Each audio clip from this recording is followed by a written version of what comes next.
Hi hello friends, ಎಲ್ಲರಿಗೂ ನಮಸ್ಕಾರ. ರೇಖಾ ಅಡುಗೆ ಚಾನಲ್ಗೆ ಸ್ವಾಗತ. ಪ್ಲೀಸ್ ನಮ್ಮ ಚಾನಲ್ನ ಇನ್ನೂ ಸಬ್ಸ್ಕ್ರೈಬ್ ಆಗಿಲ್ಲ ಅಂದರೆ ಸಬ್ಸ್ಕ್ರೈಬ್ ಮಾಡಿ, ಹಾಗೆ ಬೆಲ್ಲೈಕನ್ ಕೂಡ ಕ್ಲಿಕ್ ಮಾಡ್ಕೊಳ್ಳಿ. ಇವತ್ತು ನಾನು ಮಾಡ್ತಾ ಇರೋವಂಥ ರೆಸಿಪಿ ಒಂದು ಹೆಲ್ತಿ ಬ್ರೇಕ್ಫಾಸ್ಟು, ನುಚ್ಚಿನ ಉಂಡೆ. ಇದೆಲ್ರಿಗೂ ಗೊತ್ತಿರುತ್ತೆ, ಕೆಲವ್ರು ಗೊತ್ತಿದ್ದು ಟ್ರೈ ಮಾಡಿರಲ್ಲ, ಅಂಥವ್ರಿಗೆ ತುಂಬಾ ಯೂಸ್ಫುಲ್ ವೀಡಿಯೋ. ಒಂದ್ಸರಿ ಟ್ರೈ ಮಾಡಿ ನೋಡಿ, ತುಂಬಾ ಚೆನ್ನಾಗಿರುತ್ತೆ. ಇದಕ್ಕೆ ಬೇಕಾಗುವ ಇಂಗ್ರೀಡಿಯೆಂಟ್ಸು ನೋಡಿ, ಈ ಥರ ಕಪ್ ಮೆಜರ್ಮೆಂಟಲ್ಲಿ ಅರ್ಧ ಕಪ್ ಆಗೋಷ್ಟು ಕಡಲೆಬೇಳೆ, ಅರ್ಧ ಕಪ್ ಆಗೋಷ್ಟು ತೊಗರಿಬೇಳೆ ಚೆನ್ನಾಗಿ ತೊಳೆದು ನೀರಲ್ಲಿ ಮಿನಿಮಮ್ ಒಂದು 4 ಅವರ್ ನೆನೆಯೋಕೆ ಇಟ್ಕೊಂಡಿದ್ದೀನಿ. ಮಿನಿಮಮ್ ಆದರೂ 3 ಅವರ್ ನೆನೆಯೋಕೆ ಇಟ್ಕೊಳ್ಳಿ. ಅರ್ಧ ಕಪ್ಪು ತುರಿದಿರೋ ತೆಂಗಿನಕಾಯಿ, ಅರ್ಧ ಕಪ್ ಆಗೋಷ್ಟು ಸಬ್ಸಿಗೆ ಸೊಪ್ಪು. ಈ ಸೊಪ್ಪು ಇದ್ದರೆ ಹಾಕ್ಕೊಳ್ಳಿ, ಇಲ್ಲಾಂದರೆ ಸ್ಕಿಪ್ ಮಾಡ್ಕೊಳ್ಳಿ, ಹಾಕಿದ್ರೆ ಟೇಸ್ಟ್ ಚೆನ್ನಾಗಿರುತ್ತೆ. ಕೊತ್ತಂಬರಿ ಒಂದು ಅರ್ಧ ಕಪ್ಪು, ಜೀರಿಗೆ 1 ಟೀ ಸ್ಪೂನು, ಶುಂಠಿನ ಚಿಕ್ಕ ಚಿಕ್ಕದಾಗಿ ಕಟ್ ಮಾಡಿ ಇಟ್ಕೊಂಡಿದ್ದೀನಿ 1 ಟೇಬಲ್ ಸ್ಪೂನು, ಒಂದು 3 ಹಸಿರು ಮೆಣಸಿನ್ಕಾಯಿನ ಕಟ್ ಮಾಡಿ ಇಟ್ಕೊಂಡಿದ್ದೀನಿ, ಸ್ವಲ್ಪ ಕರಿಬೇವಿನ ಸೊಪ್ಪು ಚಿಕ್ಕ ಚಿಕ್ಕದಾಗಿ ಕಟ್ ಮಾಡಿರೋದು, ರುಚಿಗೆ ತಕ್ಕಷ್ಟು ಉಪ್ಪು. ಈಗ ಯಾವ ರೀತಿ ಮಾಡೋದಂತ ನೋಡೋಣ.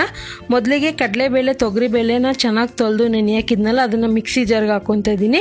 ಇದ್ರ ಜೊತೆಗೆ ನೀವು ಬೇಕಂದರೆ ಹೆಸರು ಬೇಳೆ ಸಹನೂ ಹಾಕೊಬೋದು, ಅಥವಾ ಯಾವುದಾದ್ರೂ ಒಂದೇ ಬೇಳೆಯಲ್ಲಿ ಸಹನೂ ಮಾಡ್ಕೊಬೋದು. ಇವಾಗ ಇದನ್ನು ನಾನು ಮಿಕ್ಸಿ ಜಾರ್ಗೆ ಹಾಕ್ಕೊಂಡು ನುಣ್ಣಗೆ ಇದನ್ನು ಸ್ವಲ್ಪ ರುಬ್ಕೊತೀನಿ. ಇದಕ್ಕೆ ನೀರು ಹಾಕೋದು ಬೇಡ, ಹಾಗೆ ರುಬ್ಕೊಳ್ಳಿ.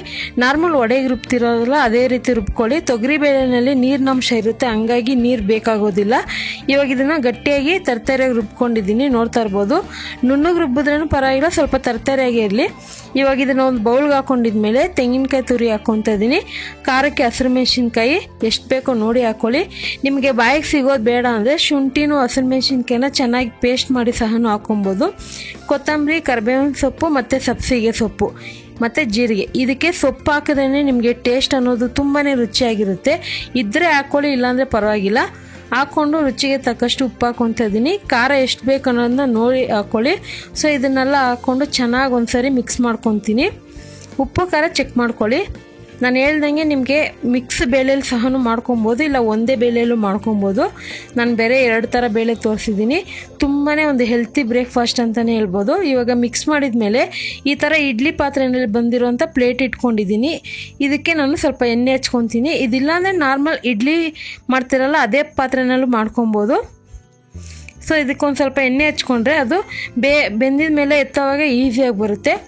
ಇವಾಗ ನಾನು ಇದಕ್ಕೆ ಉಂಡೆ ಮಾಡಿ ಇಟ್ಕೊತೀನಿ. ನಿಮಗೆ ಯಾವ ಸೈಜಿಗೆ ಬೇಕೋ ನೋಡಿ ಉಂಡೆ ಮಾಡ್ಕೊಳ್ಳಿ.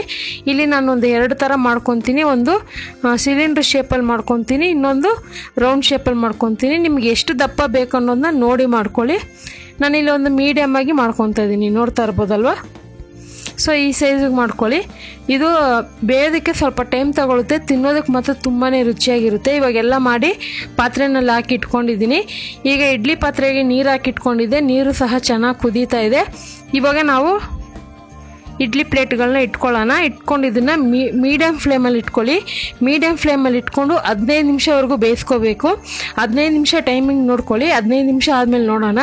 ಇವಾಗ ಒಂದು 15 ನಿಮಿಷ ಆಗಿದೆ, ಓಪನ್ ಮಾಡ್ತಾ ಇದ್ದೀನಿ. ನಿಮಗೆ ಬೆಂದಿದೆ ಇಲ್ಲ ಅಂತಲೂ ತೋರಿಸ್ಕೊಡ್ತೀನಿ.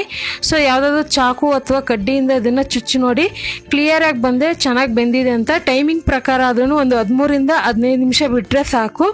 ಈಗ ಇದನ್ನು ಆಚೆ ಕಡೆ ಎತ್ಕೊಂಡ್ಬಿಟ್ಟು ಇದನ್ನು ನೋಡಿ ಪ್ಲೇಟಿಗೆ ಸರ್ವ್ ಮಾಡ್ಕೊತಾ ಇದ್ದೀನಿ. ಇದನ್ನು ಬಿಸಿ ಬಿಸಿ ಇರೋವಾಗೇ ನಿಮ್ಗೆ ಇಷ್ಟವಾಗಿರೋಂಥ ಚಟ್ನಿ ಅಥವಾ ತುಪ್ಪದಲ್ಲಿ ಕೂಡ ಸರ್ವ್ ಮಾಡ್ಕೊಬೋದು, ಅಥವಾ ನೀವು ಹಾಗೆ ಕೂಡ ಮಕ್ಕಳಿಗೆ ಸ್ನ್ಯಾಕ್ಸ್ ಆಗಿ ಮಾಡಿಕೊಡ್ಬೋದು. ತುಂಬಾ ಚೆನ್ನಾಗಿರುತ್ತೆ. ಸೊ ನೀವು ಯಾವತ್ತೂ ಟ್ರೈ ಮಾಡಿಲ್ಲ ಅಂದರೆ ಇದನ್ನು ಟ್ರೈ ಮಾಡಿ ನೋಡಿ, ತುಂಬಾ ಹೆಲ್ತಿ ರೆಸಿಪಿ. ಹಾಗೆ ರೆಸಿಪಿ ಇಷ್ಟ ಆದರೆ ಲೈಕ್ ಮಾಡಿ, ಶೇರ್ ಮಾಡಿ, ಹಾಗೆ ಕಮೆಂಟ್ ಮಾಡಿ. ಮತ್ತಷ್ಟು ಈಸಿ ರೆಸಿಪಿಗೆ ರೇಖಾ ಅಡುಗೆ ಚಾನಲ್ನ ಸಬ್ಸ್ಕ್ರೈಬ್ ಮಾಡಿ. Thank you for watching. Bye.